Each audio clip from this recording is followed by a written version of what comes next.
Taran! Ayan, may kamote tayo. Ayan, nahugasan ko na yung kamote. Okay, so ngayon guys, ay nagpakulo ako dito ng water. Antayin lang natin kumulo ang ating tubig. Pero pwede namang ilagay natin ang ating kamote. Sige, ilagay natin ang ating kamote guys. Total malapit na siyang kumukulo. Okay. Antayin lang natin maluto si kamote, ha. So, yan guys. Balikan natin si kamote guys pag siya ay naluto na. So, yan guys. Pwede natin tingnan yung ating kamote kung naluto na ito. Tusukin lang natin yan guys. Kung pwede na siya. Ayan. Mukhang malambot na po siya guys. Mukhang pwede na po siya. Ito ay sweet potato guys sa English. Sweet potato. So guys, dahil pwede na yung potato natin, ilipat na natin siya guys sa kanyang lalagyan at patayin na natin yung apoy.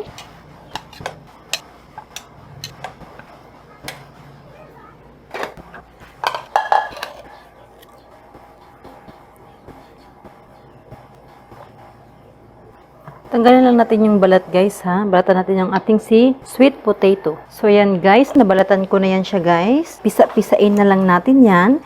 Ayan. Okay. Kita nyo naman guys, diba? Ayan. Pisain natin yan dyan.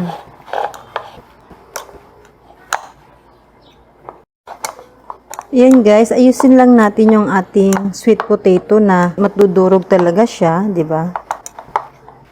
And then next guys, maglagay lang tayo ng konting all-purpose flour. 1 kutsara, siguro. O 2 kutsara. Kahit mga 1 kutsara, okay lang. Hindi tayo malaking ditong kutsara. Mga 2 kutsara pala yung ilagay ko na harina. Lagyan natin siya ng konting fresh milk. Maglagay lang tayo ng konti. Pero kung super lapot na, pwede namang hindi nyo na kailangan maglagay. Yan, mix nyo lang yan siya guys. I need some milk. Nakakapagod guys, maghalo. Masakit sa braso. Nakakapagod po siya. Okay, so yan guys. Natapos ko na rin siya sa wakas. Hirap na hirap akong maghalo. Okay, so itatabi muna natin yan. Ouch! So ngayon guys, ay tayo ay maghihiwa ng ating cheese.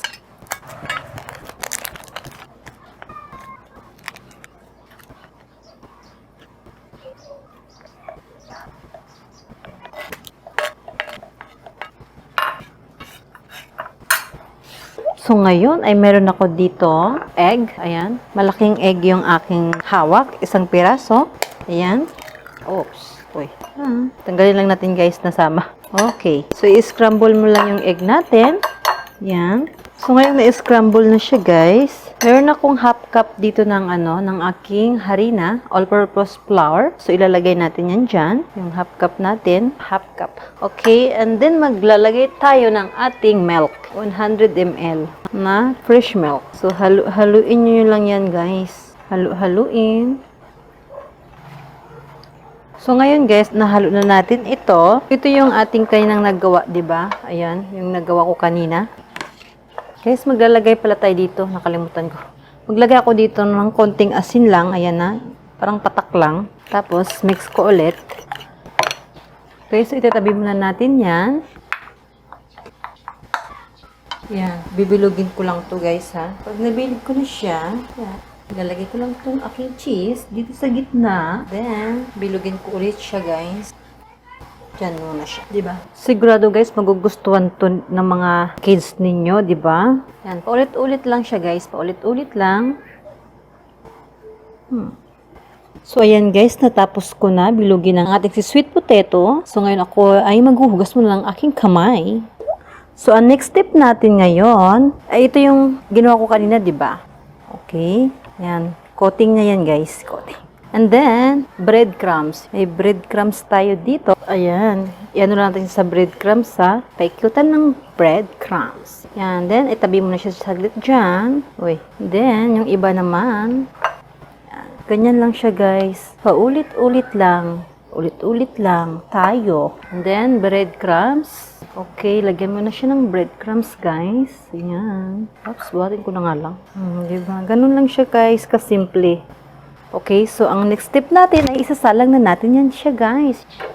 So ngayon guys, meron ako dito naka-ready na mantika na super init naman talaga niya ngayon. Ilalagay na natin yan. Yan. At antayin lang natin na mag-golden brown yan guys. Okay, ito pa. Ilalagay pa natin yung iba. Wow!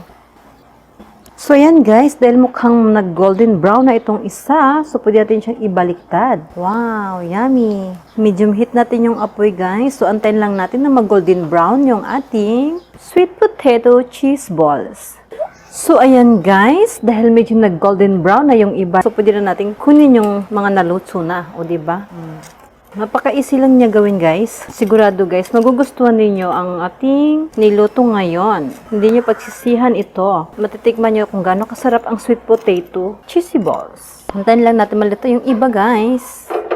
So ayan guys, natapos na natin ang ating sweet potato cheese balls. Cheese balls. Yes. It's hot. Hey! That's yummy! Careful! Easy. There's another one. Quiet now! Quiet now! What are you doing? Mommy, take a video! So guys, don't forget! Subscribe for my channel.